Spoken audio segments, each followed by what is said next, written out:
Olá, doutora Andréa. Boa noite. Obrigada pelo convite, eu tô adorando. Eu não vim uniformizada porque eu não ganhei camiseta da ABS. Então ainda vai ganhar, tenho certeza. Então, vamos começar mais uma live, né, em comemoração à Semana do Sono, né, pela ABS. E tem sido realizado várias atividades, né, para conscientizar a população da importância do sono para a saúde e para a qualidade de vida. E tão importante quanto isso também é poder falar sobre lapsos de memória, né? E aí, nada melhor do que a doutora Andréa Toscanini, médica do sono, né? Para compartilhar com a gente esse assunto que eu acho que está muito em evidência hoje, além da questão da qualidade do sono, os lapsos de memória, né? E eu gostaria de saber, assim, entender um pouquinho o que é que eu posso identificar como lapsos de memória, né? Então vamos lá. Essa questão da memória é muito, muito interessante, porque a gente sabe que em cada faixa etária, a queixa memória, ela pode ter um desfecho diferente e ela tem uma causa diferente, né? Então, muitas vezes a gente pega uma criança nova, né? Menor que 15 anos, ou uma criança de 5 anos, ou de 10 anos, que, mamãe, eu não lembro das coisas, eu não consigo, né? Porque a memória está muito envolvida no aprendizado, certo? Se a gente não consolida a memória, a gente não consegue depois usar aquele conhecimento num novo. A gente não constrói o aprendizado se a gente não consolida a memória. E aí, lá na outra ponta, a gente vê um idoso que muitas vezes tem uma queixa de memória e algumas vezes pode ser consequência de uma doença neurodegenerativa. E aí a gente sabe que o desfecho é diferente, o tratamento é diferente. E aí, lá no meio, tem a gente, né? Que às vezes fala, meu Deus, como que eu esqueci isso? Era tão importante, o que será que aconteceu? Não consigo lembrar de nada, eu preciso anotar tudo no celular. Então, assim, parece tudo muito igual, né? Quando a gente fala de lapsos de memória. Só que são coisas muito diferentes. O que elas têm em comum é que o sono faz parte da consolidação e da formação da memória em tudo. Mas são etiologias diferentes, fisiopatologias diferentes, a gente pensar, por exemplo, em lapsos de memória nas diferentes faixas etárias. Então, vamos pensar, por exemplo, na criança. Na criança que reclama que não está lembrando das coisas, que não consegue consolidar conteúdo, que tem dificuldade. Então, para essas crianças, porque assim, o processo de consolidação de memória, ele é parecido. Por que o sono é importante? Durante o dia, a gente se expõe a um estímulo e quando aquele estímulo precisa ser transformado numa memória, e não é todo estímulo que a gente se expõe que a gente transforma em memória, e esse é um grande, assim, é um grande assunto de curiosidade, né? O que vira memória, o que não? Qual é a sinalização que a gente dá para o nosso cérebro transformar aquilo numa memória ou não? Isso assim, super estudado, mas ainda não se sabe qual é o mecanismo exato de um evento ser colocado como uma memória ou não. E existem diferentes lugares de colocar, de formar as memórias, né?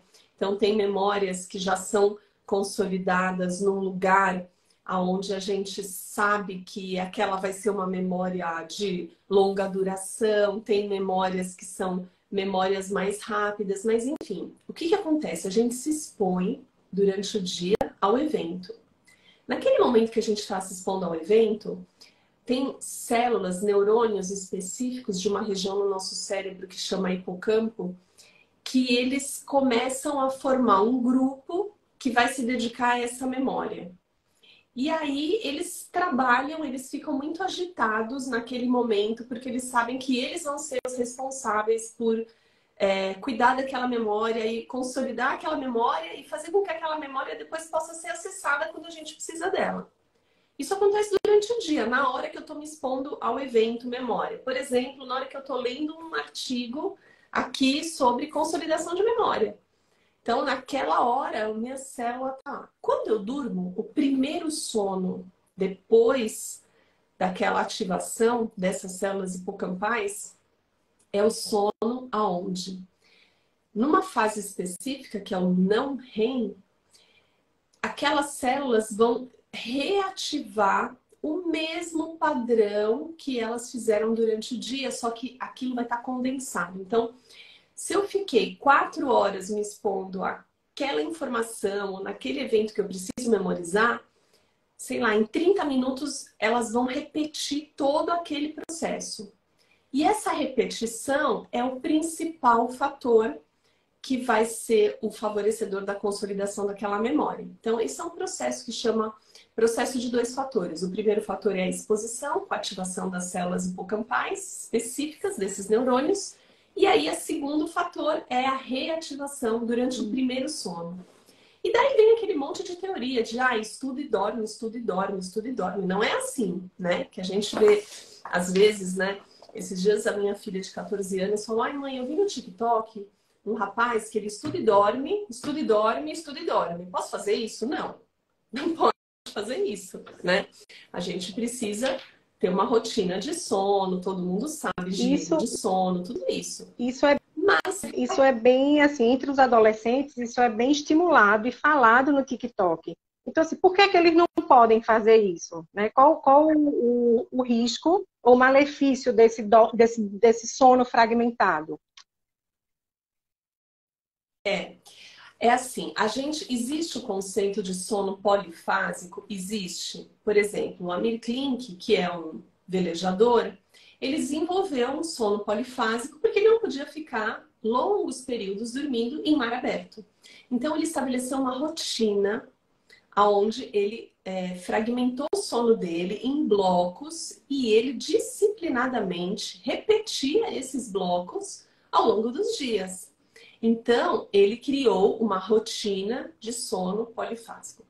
O que esses adolescentes hoje querem fazer é dormir muito.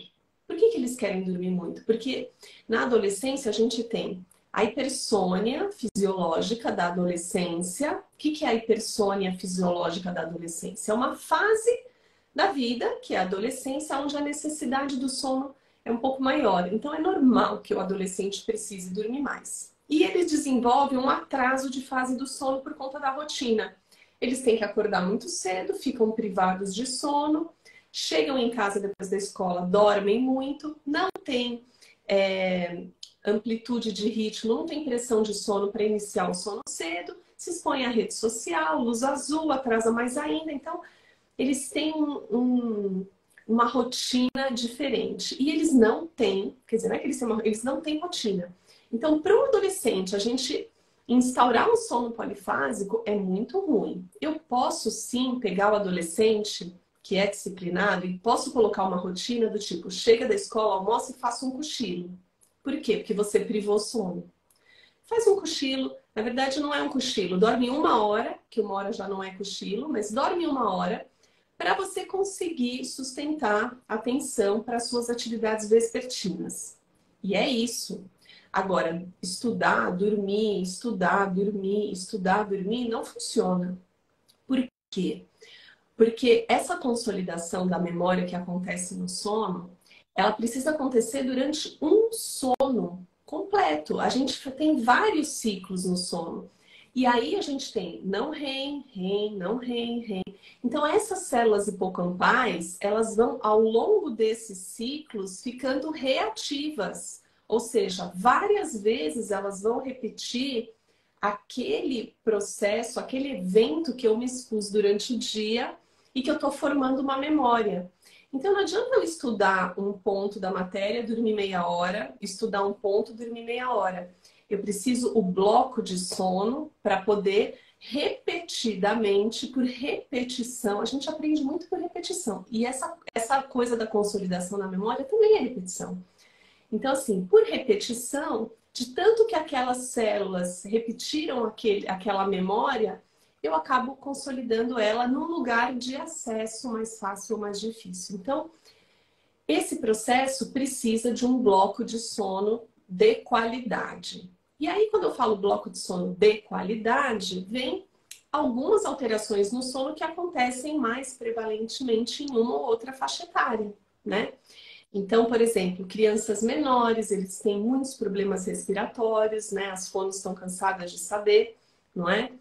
Então, assim, precisa reabilitação. Aliás, é uma coisa super importante. Às vezes a gente pega adultos, eu atendi semana passada adultos que eram respiradores orais, fizeram na infância adenotonsilectomia e não fizeram todo o trabalho da musculatura, ou seja, mantiveram o padrão respirador oral até a idade adulta.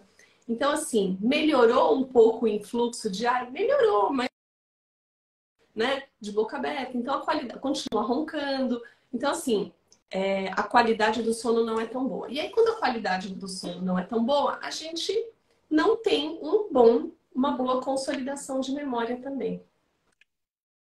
Por exemplo, saindo um pouco das crianças, dos adolescentes, indo para os adultos, né?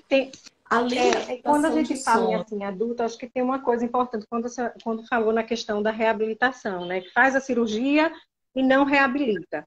E eu sempre bato na tecla assim, a respiração nasal, né? Ela é importante porque quando há o batimento de asa de nariz, existem neurotransmissores que vão ativar no cérebro que a pessoa está respirando. E essa ativação vai fazer com que haja todo sinapses para que haja uma respiração e uma expansão coxo-diafragmática. Quando a criança respira oral antes de fazer a cirurgia, ela tem essa questão de adaptar. Então, o cérebro, quando ela tira o impedimento mecânico, não vai entender, porque ela acordou depois cirurgia e que agora ela vai respirar pelo nariz. Então, a gente bate nessa tecla dessa importância de fazer isso para que o adulto, né, quando chegue na fase adulta, ele tenha realmente reabilitado para poder manter um padrão nasal. Né? E aí, voltando para as questões do adulto, dessa questão da dificuldade respiratória e a memória, né? E aí... Pois é, tô aprendendo, não sabia disso, hein? Olha lá, eu já indico a reabilitação sem saber, que eu não tenho muito paciente criança, mas eu indico para adulto, mas super importante, eu não sabia isso que você acabou de me contar. E eu acabei de ver que entrou aqui a minha ortodontista, ela também me ensinou muita coisa dessa coisa dos receptores dos dentes, de pressão, de posição. Então é isso, na verdade a gente fala medicina do sono, né? Mas o sono, ele é multiprofissional, não tem como a gente fazer sono sozinho, né? Todo mundo vai aprendendo com todo mundo e se complementando. Não adianta, não tem segredo. Mas vamos lá. Então aí a gente vai um pouquinho para os adultos, né? Os adultos, eles têm muita queixa de memória e aí a questão passa pela privação de sono. Por quê? Né? Então, assim, a gente tem um sistema no nosso cérebro, o processo é o mesmo, tá? São os neurônios hipocampais que, quando a gente se expõe ao evento, eles são ativados no momento da exposição e depois do sono, no sono não REM, eles são reativados, aquele grupo específico é reativado e isso vai ciclando. O cerne são os neurônios hipocampais e é o sono não REM, mas a gente sabe que outras regiões também fazem parte, porque a memória, ela não precisa só ser consolidada, ela precisa ser reativada. Você tem o recall da memória e você tem vários tipos de memórias diferentes, né? Tem a memória motora, tem a memória semântica, processual. Então, assim, a gente tem diferentes memórias e embora o QG da memória seja o hipocampo, tem outras regiões que também são importantes nesse processo. Mas assim, falando dos adultos, né? E aí a partir do adulto até o idoso, o que a gente foca muito é nessa questão da privação do sono. Por quê? Existe um sistema que chama sistema glinfático. O que é o sistema glinfático? É muito parecido com o sistema linfático, só que ele fica dentro do sistema nervoso central. Quem produz a glinfa são as células da glia. que são aquelas células que dão sustentação para o arcabouço neuronal, né? Então a gente vê aquelas fotos de neurônio e com células da glia no meio, é o que segura. Então, essas células da glia produzem a glinfa. E aí, o que que acontece com a glinfa? É um líquido que, justamente no sono de ondas lentas, né, que é parte do não REM, ela banha todo aquele sistema nervoso central, banha neurônios, banha tudo, tirando as impurezas que foram acumuladas durante o dia. Então, olha só que máximo. Chega uma hora que tudo no nosso cérebro é químico, né? Então, qualquer coisa que a gente faz é uma reação química. A gente sabe, é um neurotransmissor que entrou num receptor, que se ligou, que mudou, que ficou solto lá um fosfato, do outro lado ficou uma adenosina, aí lá embaixo. E tudo isso vai ficando solto ali naquele sistema nervoso central. Quando a gente está muitas horas acordado, não chega um momento que a gente não consegue mais pensar, que você fala, nossa, não consigo, não dá, eu preciso dormir, eu não estou conseguindo pensar, a gente começa a ler, o negócio não entra. É o quê? É um excesso de acúmulo de todas essas substâncias. E aí, quando a gente dorme, a gente acorda e fala, nossa, agora parece que eu estou conseguindo fazer as coisas. Por quê?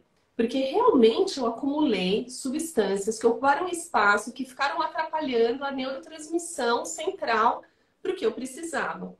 E a glinfa vem à noite e ela lava tudo isso e manda para o sistema linfático e aí vai para o sangue, filtração renal e a gente vai eliminando. Então, essa glinfa, ela precisa de um tempo para poder fazer essa limpeza, né? E esse tempo, a literatura trouxe para gente, que é 6 horas. Então, todo mundo precisa, esse é o corte mínimo, todo mundo precisa de 6 horas, no mínimo, para poder o sistema linfático lavar tudo isso. E por que que isso é tão importante? Porque às vezes eu faço uma privação crônica de sono e eu acumulo algumas substâncias, como por exemplo, beta-amiloide, adenosina, que são substâncias que a gente sabe que estão envolvidas em processos de neurodegeneração. Então, quando a gente começa a pensar no adulto, essa questão da memória, ela tem um desdobramento diferente. É claro que, por exemplo, eu tenho muitos pacientes que têm apneia grave com queixa de memória. E alguns deles, e até a gente já mandou trabalho para congresso, já com diagnóstico de início de demência e já tratando, por exemplo, no Alzheimer. Sendo que esses pacientes, o que eles tinham era um sono muito, muito ruim, não conseguiam ciclar, não conseguiam ter um funcionamento adequado do sistema linfático. Então, no dia seguinte, eles tinham confusão, eles tinham déficit de memória, concentração, atenção e foco. Na hora que você trata a apneia, tudo isso some. Por outro lado, uma doença neurodegenerativa, a gente sabe que não melhora. Certo? E é bem interessante porque é comum chegar pacientes na reabilitação que muitas vezes tem um diagnóstico de distúrbio, né, cognitivo leve e que estão iniciando a terapia para o CEPAP e já vem com a queixa de fala, então a queixa de anomia, que é aquela dificuldade de falar, procura uma palavra e não acha. E aí a gente vai fazer vai procurar entender, avaliar. E quando o paciente está usando o CEPAP, tratando a apneia, a gente começa a fazer essa reabilitação linguística cognitiva, o paciente, o score dos testes aumentam, né? E eles conseguem realmente manter a fluência. E às vezes essa confusão vem até do processo semântico, de não conseguir, porque a memória semântica está lá naquele sono de ondas profundas, não conseguir esse resgate, né? E levar isso para a fluência de uma maneira desorganizada. E aí a gente consegue limpar e o paciente no tratamento da apneia voltar a ter um discurso coerente e realmente melhorar os scores. A gente consegue encontrar esses pacientes no consultório e reabilitar. Isso é bem importante. Isso isso é muito, muito legal, porque é uma fase que ainda você consegue melhorar muito o sintoma. É, E aí é gratificante, né? Então, por exemplo, você pega um paciente que está com uma queixa de memória importante, e aí ele faz uma polisson e vem um IH de 50. Você fala, puxa, eu vou tratar e ele vai melhorar. Ele vai melhorar. Por outro lado, a gente já tem aqueles pacientes que são um pouco mais velhos, mais idosos, que realmente já tiveram um prejuízo importante, ou pela privação de sono, ou pela apneia, né? Embora sempre quando tem apneia, eu acho que a gente consegue melhorar um pouco, mas às vezes não tem apneia. E aí a gente vê que essa queixa de memória é uma queixa que também pode ser resultado de uma longa privação de sono, de um tempo longo onde o paciente ficou privado de sono. Então, é muito importante a gente ter uma boa noite de sono para saúde cognitiva. Eu não sei nem se existe esse termo saúde cognitiva, mas assim, para a gente poder estar pleno dentro daquilo que geneticamente a gente foi programado para poder usufruir. Então, é claro que tem pessoa, todo mundo fala, memória, você pode treinar muito, mas assim, tem algumas pessoas que têm mais facilidade para uma coisa do isso. que para outra, né? Então, assim, dentro daquilo que a gente foi programado para desenvolver, que a gente consiga desenvolver o melhor. E isso, se a gente não tiver uma boa noite de sono, a gente não vai conseguir. Por quê? Formação, consolidação e recall de memória acontecem durante o sono. Eu preciso da ciclagem do sono para eu poder ter todas essas etapas concluídas e para eu poder aproveitar aquilo que a minha memória pode me dar. E além disso, que seria um processo fisiológico natural, eu preciso procurar ativamente causas que possam estar prejudicando esse processo fisiológico. Nos adultos, a mais prevalente é a privação de sono. Segundo lugar, a apneia. Então, assim, em torno de 45% da população tem privação de sono. E a privação de sono atrapalha tanto o sistema linfático, como essa ciclagem de quanto que eu vou reativar os meus neurônios hipocampais para eles repetirem aquele processo que foi feito durante a exposição ao evento que eu quero guardar na minha memória, né? Então, privação de sono, eu acho que ainda é muito pouco valorizado, digamos assim. As pessoas não acreditam muito na privação de sono, né? A gente vê muito aquela coisa do acordar às 5 da manhã, fazer atividade cedo, produzir. Então, assim, eu acho que a gente precisa reforçar um pouco também essa coisa do tempo total de sono, que é super importante para a Então, eu consolidação estava da vendo, memória. acho que em uma das lives essa semana, que assim, existem os 3 pilares para a qualidade de vida, né? Que é o sono, que está lá, a alimentação e a atividade física. Aí eu vi alguém falando assim, ó, acorda de 4 horas da manhã para fazer atividade física, mas foi dormir de meia-noite, né? Então, é um indivíduo que tem uma alimentação saudável, que faz atividade física, mas tem privação de sono, né? Então, assim, quando essa questão de, no mínimo, 6 horas para a questão da glia. E aí, quando começou a falar, doutora Andréa, sobre a questão da quantidade de sono, para que eu tenha um sono suficiente para a minha memória, aí a gente vê aquela tabela lá, né, da idade e a quantidade de sono, que é uma média. Então, tem uma explicação para aquela tabela, e às vezes as pessoas realmente não levam em consideração, né? É verdade, é verdade. E além disso, a gente tem que lembrar que a quantidade total de Sim. sono é individual. Então, existe aquilo que a gente considera o 8 horas ficou no inconsciente coletivo, né? 8 horas de sono. Mas eu, por exemplo, preciso de mais do que 8 horas de sono para poder funcionar. Preciso. E também é uma barreira a ser superada você precisar de mais de 8 horas de sono, porque você se sente um pouco, nossa, será que eu tenho algum problema? Né? Antes de eu fazer medicina do sono, eu falava, gente, não é possível. Eu durmo 8 horas e eu fico com sono. Por quê? Porque eu precisava descobrir que eu tenho que dormir 9 horas para poder ficar bem, né? E além de tudo, eu sou vespertina. Então, é uma questão, porque eu não consigo dormir cedo. não consigo dormir cedo e eu preciso acordar cedo. Então, como é que fica a privação de sono? Você fica privada de sono? Fica. Então, aí o que você faz? Eu coloco um cochilo no dia, todos os dias. Que eu acordo cedo, eu faço um cochilo. Meu Deus do céu, a pessoa dorme à tarde. Como é que pode? Que absurdo. Tem muito preconceito, a gente sabe, né? Então, é ótimo, porque eu já falo para os meus pacientes que eu sinto na pele como é você precisar de dormir mais que 8 horas. E muitas pessoas não aceitam isso, né? Então, eu tenho um paciente que ele fala que ele acha que ele tem uma genética humana um pouco mais desenvolvida, que 5 horas para ele tá ok. Existem os dormidores curtos, mas não é o caso dele. Então ele acordava às 4 da manhã, às vezes às 13h30 da manhã, para treinar, para poder estar às 7 horas levando o filho na escola, para poder estar no trabalho às 8. Então, assim, quanto tempo, porque a gente tem uma complacência, o nosso organismo se adapta um pouco. Mas quanto tempo que eu vou conseguir me adaptar a dormir 5 horas por noite? Quanto tempo? Muito pouco. E muitas vezes as consequências são irreversíveis, né? E principalmente para essa parte cognitiva, né? Para cognição, concentração, foco, atenção, memória, eu preciso muito acordar refreshed, ou seja, eu preciso acordar limpa, eu preciso acordar nova, eu preciso que o meu organismo faça tudo aquilo que ele precisa, o meu cérebro, os meus neurônios hipocampais.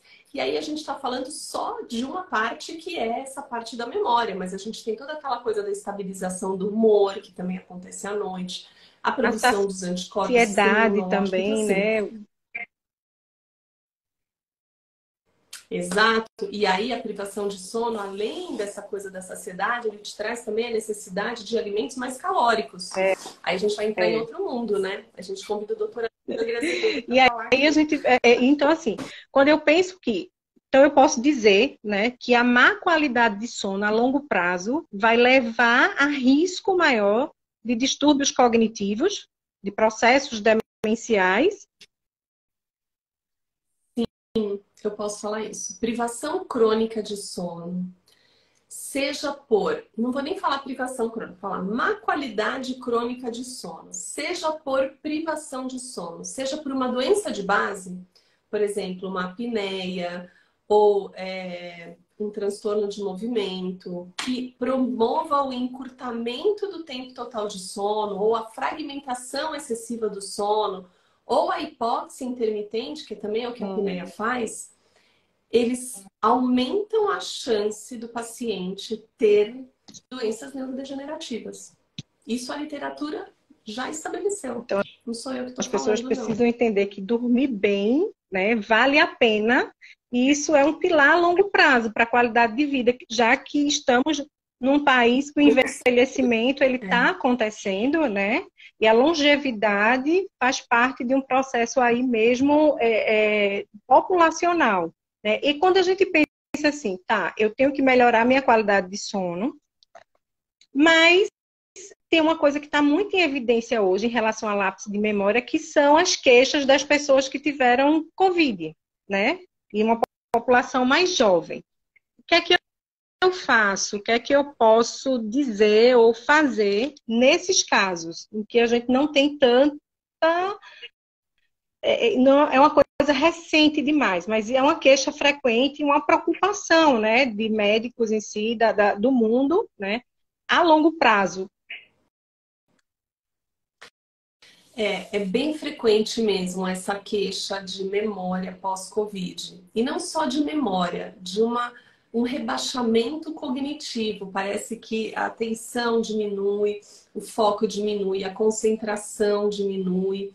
E assim, a gente tem muito trabalho na literatura mostrando que é um fato, que isso acontece, que isso é frequente, mas não deu tempo da gente estabelecer uma terapêutica e ver o resultado dela, né? Porque são eventos que a gente está vendo há 2 anos. Então, assim, o que com certeza vai fazer bem é a gente procurar estabelecer uma boa qualidade de sono. Então, a gente procurar rotina de sono, procurar investigar, talvez seja uma boa hora para a gente ir atrás da qualidade do sono que a gente nunca foi, né? Então, Muitas vezes a gente sempre teve uma insôniazinha, mas nunca quis ir muito a fundo, porque não tinha uma grande repercussão clínica, ou muitas vezes a gente tinha um ronco, mas também é só o ronco, não me atrapalha. Então, quem sabe a gente não pode aproveitar esse gancho desse lapso de memória, dessa queixa cognitiva, aproveita isso e vai investigar o seu sono, porque muitas vezes tem coisa para melhorar, seja no tempo, seja na qualidade, seja na exposição à luz, a parte toda de higiene do sono, toda comportamental, muitas vezes a gente deixa de lado, né? E é aquela coisa que todo mundo, entre aspas, já sabe, mas não executa. Então, assim, saber e não executar não é funcional. É melhor não saber. Então, como a gente sabe, então vamos atrás de compreender esses mecanismos e tentar melhorar. Porque algumas pessoas podem ter, sei lá, sintomas mais graves e ter uma recuperação cardiopulmonar um pouco mais demorada, e aí ela piorou um pouco a parte respiratória. Ou pode ser um tropismo do vírus por alguma célula específica relacionada a isso, né? Então, essa fisiopatologia não ficou bem estabelecida. O que a gente vê são os pacientes com essa queixa. Isso sim já está bem estruturado. Agora, guidelines ou tratamento, isso eu não vi nada ainda. Talvez a gente precise de mais tempo, né? É muito recente. Embora sejam muitos casos, é heterogêneo, né? Não é uma amostra homogênea. Então, tem uma pergunta aqui sobre qual profissional que ajuda na reabilitação nasal, né?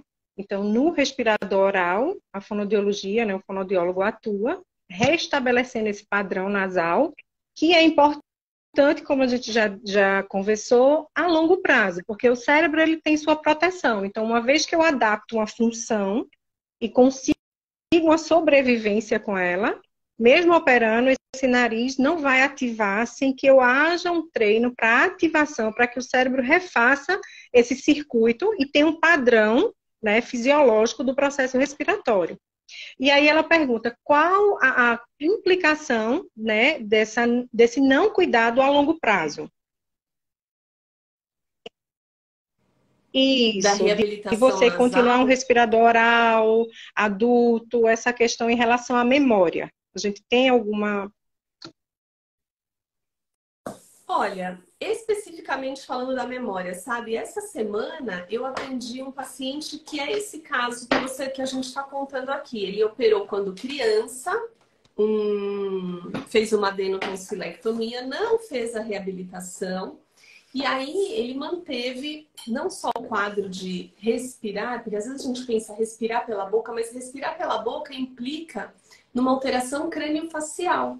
Então, se a gente for pensar numa criança que fez a adenotonsilectomia, tem uns trabalhos bem bonitos com simulação no computador de como seria o rosto da criança se ela se mantivesse como respirador oral e se ela não respirasse mais pelo nariz. Então, assim, a gente sabe, porque é da nossa área, que existe o alongamento do rosto, palato e gengiva, né? Então, assim, a gente tem um posicionamento diferente da mandíbula. O rosto, se você olha, você fala, meu Deus, como muda o fato de ser um respirador oral.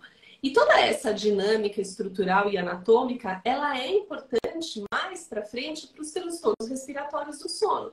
Então, a chance dele desenvolver uma apneia, a chance dele manter o ronco, e o ronco também tem as suas consequências. E isso tudo atrapalha a continuidade do sono e, consequentemente, vai atrapalhar o processo de formação e consolidação de memória também.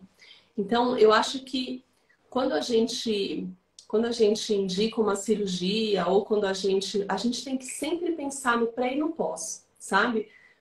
O meu marido trabalha muito com pré-operatório, né, de cirurgia hipofisária.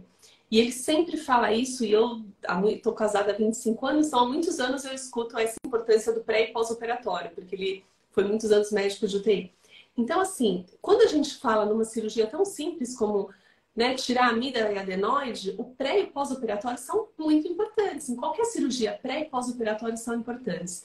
E nesse caso, uma coisa que é tão simples, e às vezes quando eu pergunto antecedentes pessoais, eu falo cirurgias, eles falam várias cirurgias, e aí eu pergunto, Quando você era criança, tirou a amígdala adenoide? Ah, tirei. Então, assim, é uma cirurgia que eles nem consideram cirurgia. E é tão importante para todo o desenvolvimento da queixa respiratória dele que eles nem têm noção. Então, a gente que é profissional da área da saúde precisa lembrar disso, né? Que tem consequência em médio prazo, tem consequência em longo prazo não fazer a reabilitação. Eles ficam aqui com o lábio curtinho, né? Fica aparecendo dente, eu não sei como é que é a nomenclatura, mas assim, eles têm uma série de alterações que vão ficar para o resto da vida. E depois, na fase adulta, é muito difícil corrigir. A gente consegue melhorar, fortalecer, né, para ele. Ele, ai, doutora, nunca mais eu vou dormir com a boca fechada? Vai dormir, encaminhei para fono para fazer todo um trabalho de reabilitação da musculatura para ver se ele fortalece e ele consegue. Mas ele vai ter que usar um CPAP, ele está agora com uma apneia grave. E ele é jovem, ele não tem nem 50 anos. Então, assim, com certeza ele está tendo um prejuízo cognitivo. Não sei se é só porque ele não fez reabilitação depois da cirurgia. Mas com certeza é um fator que está ali colocando um pezinho Porque na balança. o próprio respirador oral, ele tem a desatenção, né? Que isso aí vai diminuir foco e concentração, que são bases para a memória. E um sono ruim à noite, fragmentado pela dificuldade da respiração. E vira uma cadeia, né, que desencadeia alterações que vão a longo prazo realmente interferir na qualidade. Mas, olha, passaríamos a noite toda falando. Nosso tempo encerrou. Agradeço muito, doutora Andréa Toscanini, pela participação, né? Eu acho que no início da live eu não me apresentei pelo nervosismo, mas eu sou a Deni Lima, fonoaudióloga do sono, né? Certificada pela ABS. E eu só tenho a agradecer por essa live maravilhosa, né? E um assunto hoje tão atual e tão importante para os pilares de qualidade de vida mesmo, de longevidade. Eu... Obrigada. E... Eu que agradeço aqui o convite de vocês da Fono. Fiquei super feliz, porque é uma área tão importante no sono.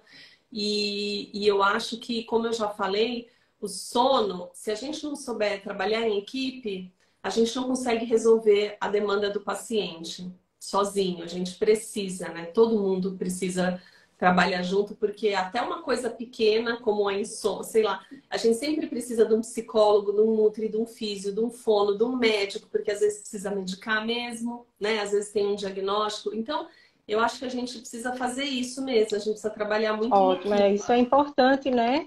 E aí, vamos continuar pensando sempre nessa questão que é importante, que é o trabalhar em equipe para uma qualidade de vida, né, doutora Andréa? Agradeço, mas a gente vai ter que encerrar. E aí, continua agora, né, com a live da doutora Vanessa, em relação ao sono, né, qualidade de vida conjugal. E a semana ainda tem várias lives por aqui. E agradeço muito. Obrigada a todo mundo. Boa noite, minha gente. Tchau, tchau. Tchau.